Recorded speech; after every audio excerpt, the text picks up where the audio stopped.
네, 하나님의 말씀 마태복음 15장 1절로 9절까지 말씀입니다. 교독하겠습니다. 그때 바리새인과 서기관들이 예루살렘으로부터 예수께 나와 이르되 당신의 제자들이 어찌하여 장로들의 전통을 범하나이까?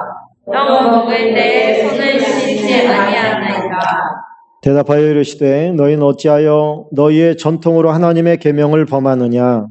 하나님이 이르셨으되 내 부모를 공경하라 하시고 또 아버지나 어머니를 비방하는 자는 반드시 죽임을 당하리라 하셨거늘 너희는 이르되 누구든지 아버지에게나 어머니에게 말하기를 내가 드리어 유익하게 할 것이 하나님께 드림이 되었다고 하기만 하면 그 부모를 공경할 것이 없다 하여 너희의 전통으로 하나님의 말씀을 폐하는도다. 외식하는 자들아 이사야가 너희에 관하여 잘 예언하였도다. 일러스되 이 백성이 뜯으려는 나를 공경하되 마음은 내게서 멀도다. 사람의 계명으로 교훈을 삼아 가르치니 나를 헛되이 경배하는도다 하였느니라 하시고 아멘.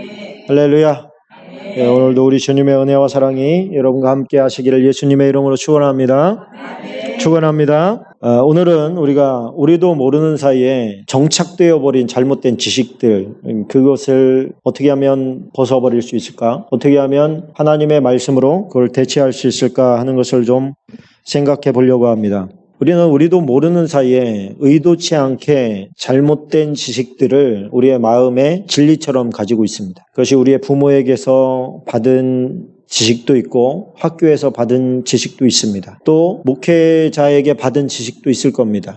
우리 친구 간에, 회사 동료 간에 이렇게 대화를 하면서 나도 모르는 사이에 진리처럼 받아들여져서 그것이 100% 확신으로 그렇다 이렇게 믿으면서 살아가고 있는 부분이 있는 것이죠.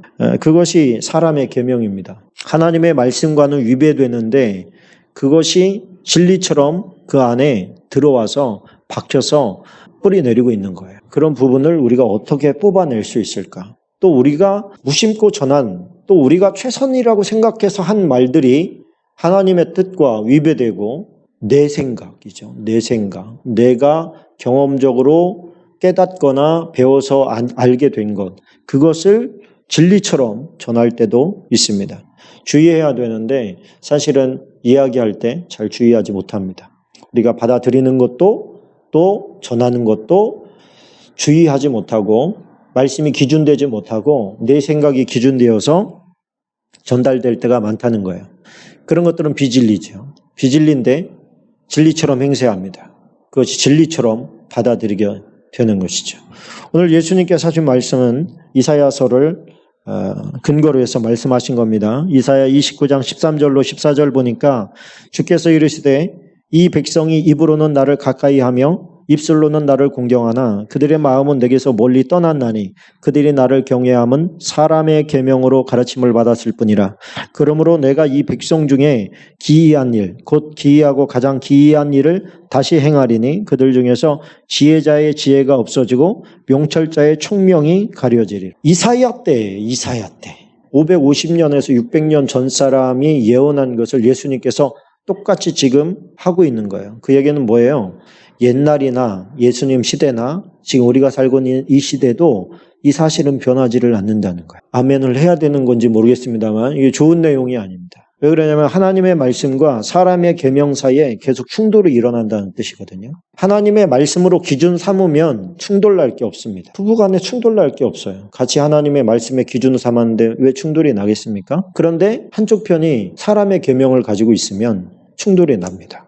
뭐가 하나님의 계명이고 뭐가 내 생각인지 그 판단은 해야 된다는 거예요. 우리가. 그러려면 뭐를 알고 있어야 돼요? 절대 기준인 하나님의 말씀이 있어야 됩니다. 우리가 서로 논쟁할 수 있지만 우리나라 법에 이렇게 나와 있어. 그러면 그냥 게임 끝난 거잖아요. 그렇잖아요. 네가 맞다 내가 맞다 할 필요가 없잖아요. 그 법에 이렇게 나와 있어. 얘가 맞아. 그러면 그냥 끝나는 거예요. 우리가 성경이 그게 기준이라는 거예요. 모든 크리스천에게 있어서 성경이 기준입니다. 그런데 성경보다 자기 경험을 우선시하면서 살아가는 사람들이 굉장히 많습니다. 김동호 목사님이 그 예화 중에 빠지지 않고 늘 나오는 것 중에 하나가 부임을 한 거예요. 부임을 해서 하나님의 말씀대로 살아야 됩니다. 장사도 정직하게 해야 됩니다. 뭐 이렇게 이제 세금 문제 뭐 이런 얘기를 정직하게 해라. 크리스천이 정직해야 된다. 그래야 하나님께서 복을 주신다. 이렇게 이제 얘기를 했더니 끝나고 당회실로 연세 지긋하신 사업하신 장로님이 들어오신 겁니다. 초짜배기 목사님이 이제는 세상 물정 모른다고 생각하고 한 말씀 가르침 주려고 들어오신 거죠. 목사님 오늘 말씀 참 좋았습니다. 근데 오늘 같은 말씀은 1년에 한두 번만 하시면 좋을 것 같습니다. 왜요? 목사님이 세상에서 일을 안 해보셔서 사업도 안 해보시고 하시니까 세상이 어떻게 돌아갔는지 물정을 잘 모르시는 것 같습니다. 그래서 사람이 정직하게 사업을 하고 정직하게 일을 하면 우리나라는 망하게 되어 있습니다. 그러니까 그런 말씀은 1년에 한두 번만 하시고 축복을 많이 빌어주시면 좋을 것 같습니다. 그러고서 이제 가시더라는 거예요. 이 목사님이 이제 젊은 목사님이신데 그때만 해도 젊었죠. 지금 이제 70입니다만 다음 날 똑같은 본문 가지고 똑같이 하셨다는 거예요. 똑같이. 장로님이 이제 기가 막혀 하는 얼굴로 이제 계셨겠죠. 그런데 마지막에 이런 말을 덧붙였다고 합니다. 만약에 지금 실정이 성경 시대와 다르기 때문에 우리가 성경대로 살지 못한다면 하나님이 틀린 겁니까? 하나님께서 장로님에게 와서 장로님 한 수 가르쳐 주셔. 내가 요즘 세대는 도대체 모르겠네. 그러면서 하나님이 와서 장로님의 가르침을 받아야 됩니까? 지금 예수님께서 하시는 말씀이 딱 그겁니다. 우리는 하나님의 말씀이 있음에도 불구하고 알아도 사람의 지식으로, 사람의 경험으로, 사람의 계명으로 자꾸 살아가려고 하는 습성을 가지고 있어요. 이 진리가 아닌데 진리처럼 우리가 받아들이고 있는 부분이 있다는 겁니다. 우리가 그래서 이 부분에 대해서 하나님, 내가 내 안에 뭐가 잘못된 것이 있는지 여러분은 아십니까? 저는 잘 모르겠더라고요. 뭐가 진리고 뭐가 비진리인지 이게 선이 모호한 것들이 있어요. 우리는 배운 지식대로 살아가려고 하는 행동 양식이 있습니다. 초등학교 때 신호등 지켜라. 그러면은 신호 지키려고 해요, 아이들이. 거짓말하지 말아라. 그럼 거짓말 안 하려고 합니다. 근데 이게 어느 순간에 이제 어떤 타협점이 들어오는 것이죠. 다른 지식이 들어오는 거예요. 다른 지식이 들어오면 뭐가 나에게 유익한지를 따져서 나에게 유익한 것을 챙깁니다. 이게 인간의 마음인 것이죠. 근데 한번 입력되어진 지식은 선지식이죠.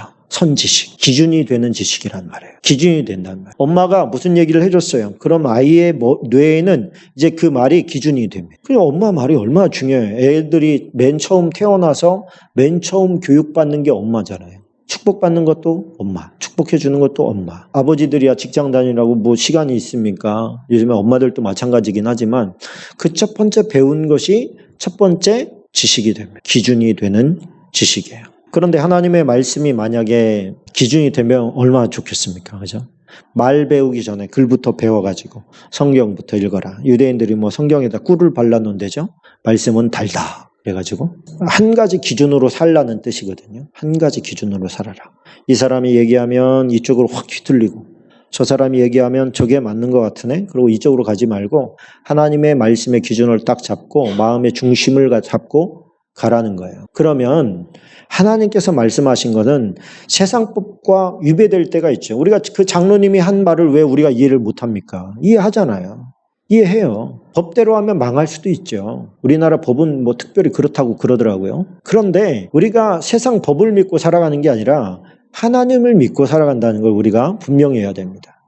우리는 하나님 믿고 살아가는 거지 내 재능을 믿고 살아가는 것도 아니고 내 능력 믿고 살아가는 거 아니에요. 그걸 분명히 해야 됩니다. 그렇다면 내 지식과 내가 알고 있는 경험들, 경험에서 체득되어진 기술들, 능력들 이런 것들은 부수적인 거라고 생각해야 돼요.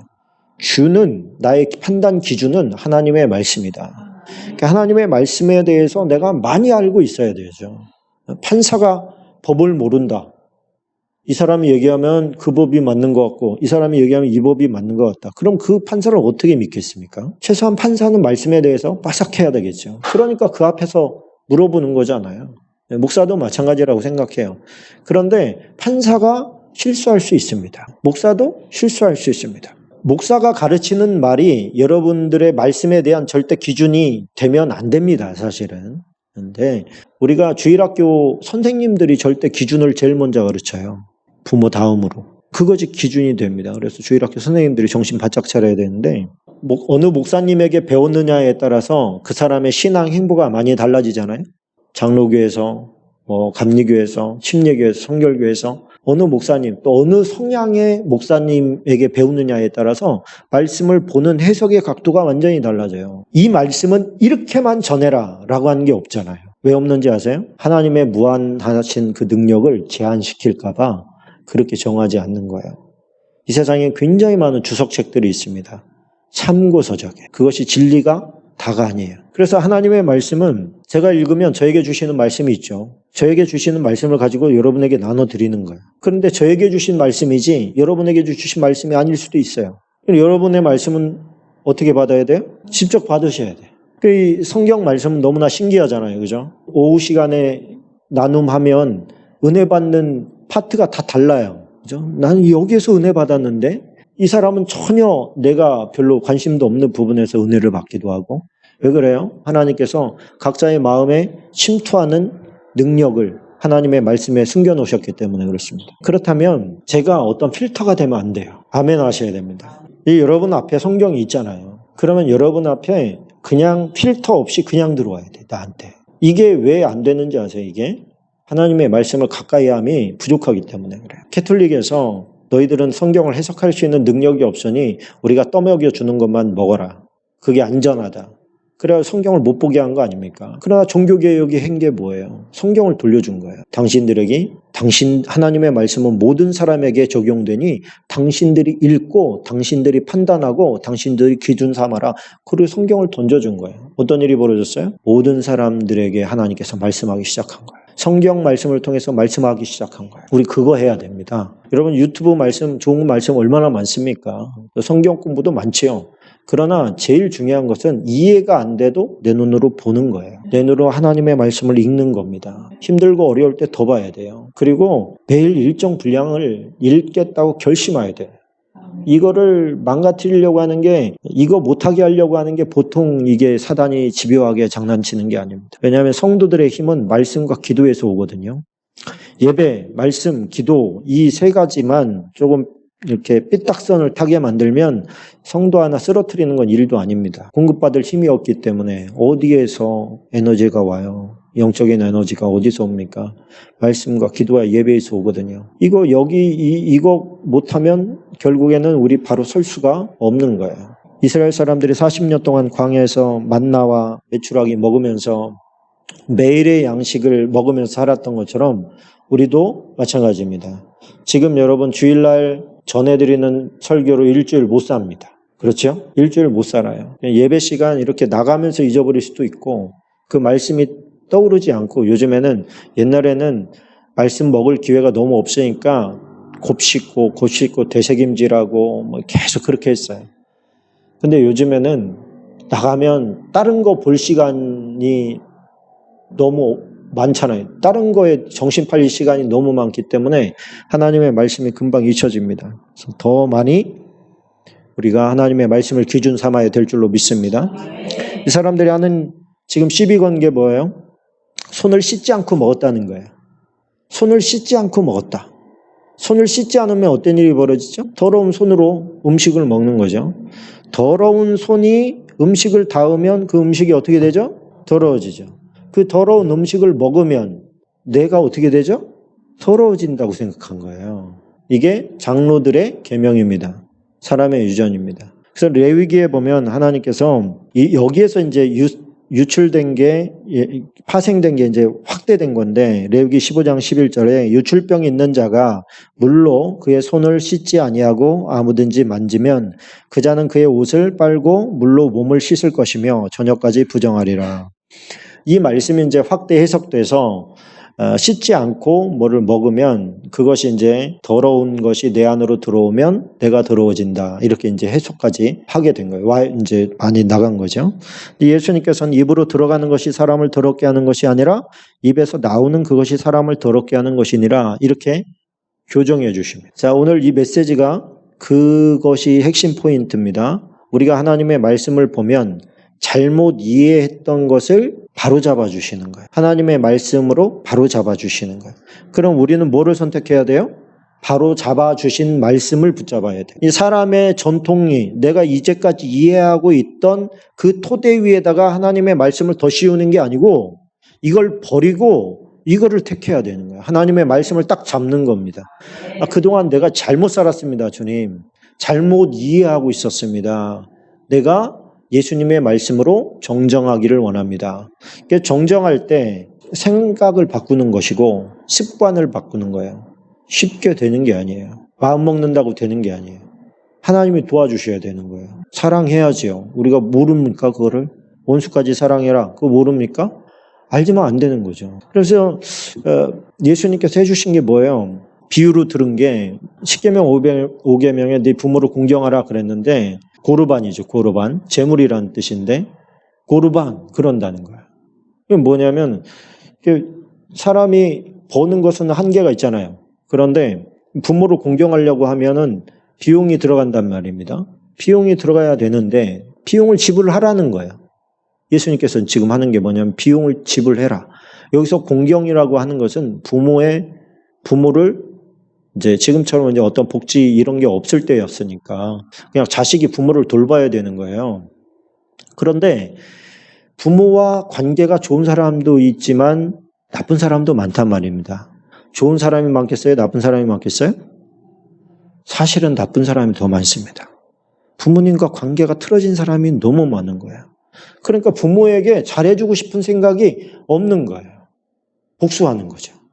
당신 나에게 상처를 줬으니 어제 당신도 한번 당해보쇼. 그러고서 아주 좋지 않은 그런 공경이나 섬김이나 이런 것들을 안 하는데 하나님의 말씀에는 나와 있으니 그걸 안 하면 양심에 찔림이 되잖아요. 그것을 묘하게 합리화시키는 방법이 뭐냐면 고르반이었어요. 제가 부모님 드리려고 뭐 이렇게 좀 물질을 준비했는데 하나님 앞에 드렸습니다. 이렇게 얘기하는 거예요. 그러면 부모님이 생각할 때도 하나님은 크신 분이고 1순위잖아요. 1순위 대신 하나님께 드렸다는데 부모가 무슨 말을 하겠어요? 그러니까 부모는 침묵할 수밖에 없어요. 그러나 그 마음이 좋지 않죠. 좋지 않죠. 예수님께서 지금 그들이 책임을 회피하는 방식에 대해서 하나님의 말씀을 마치 하나님의 원뜻이 그런 것처럼 갖다가 적용시키는 모습을 지적하고 있는 거예요. 왜 이런 얘기를 하냐면 하나님의 말씀을 가지고 우리가 자기 합리화를 시키는 일이 많기 때문에 그렇습니다. 그런 용도로 주라고 한 게 공경하라고 한 게 아니란 말이죠. 재물을 가져오라고 한 게 아니란 말이에요.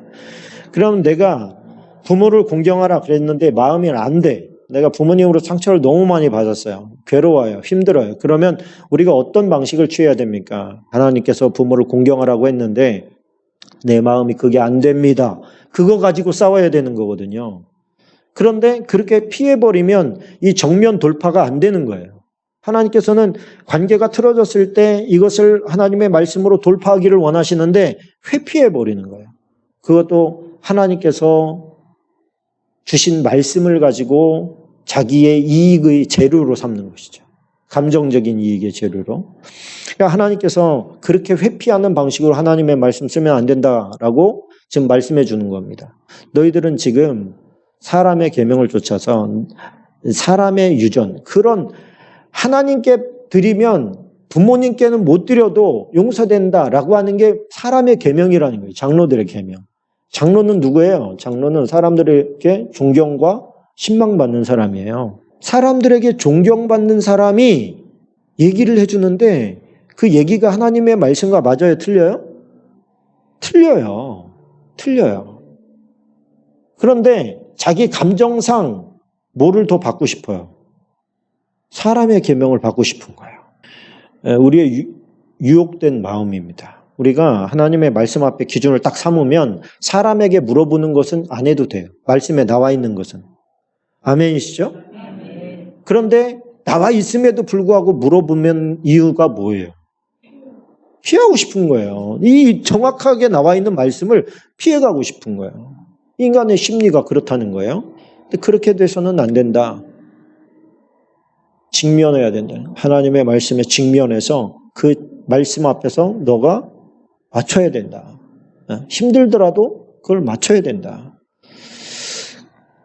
그렇습니다. 우리가 이게 오늘 메시지가 조금 어렵게 갑니다만 일단은 내 안에 있는 하나님의 말씀으로 위장되어진 사람의 계명을 찾아내야 됩니다. 근데 뭐 이 밤에 찾아낼 수는 없을 거예요. 이 밤에는 뭐 어떤 기도를 하냐면 성령님 그런 것들이 내 안에 있다면 발견하게 해주세요. 그리고 그것을 대체할 수 있는 하나님의 말씀을 주세요. 내가 그걸 붙잡겠습니다. 그리고 나의 감정까지도 하나님의 말씀에 기준하는 삶을 살고 싶습니다. 그러니까 하나님께서 바꿔주시는 이런 말씀의 패턴을 내가 아멘으로 받고 그대로 순종할 수 있는 힘을, 발견할 수 있는 힘을 주십시오. 그런 은혜를 내게 베풀어 주십시오. 우리가 성령님께 기도하고 또 우리가 뱉어낸 말들 가운데 다른 사람들에게 혹시 내 말 때문에 기준이 돼서 하나님의 말씀도 아닌데 그런 나의 위치와 어떤 권위를 가지고 잘못 전한 거 있으면 주님께서 용서해 주십시오. 절대 하나님의 말씀의 기준을 바꾸지 않게 도와주십시오 라고 기도하는 그런 밤 되기를 원합니다. 우리 함께 20여 분 동안 간절히 하나님 앞에 기도하겠습니다.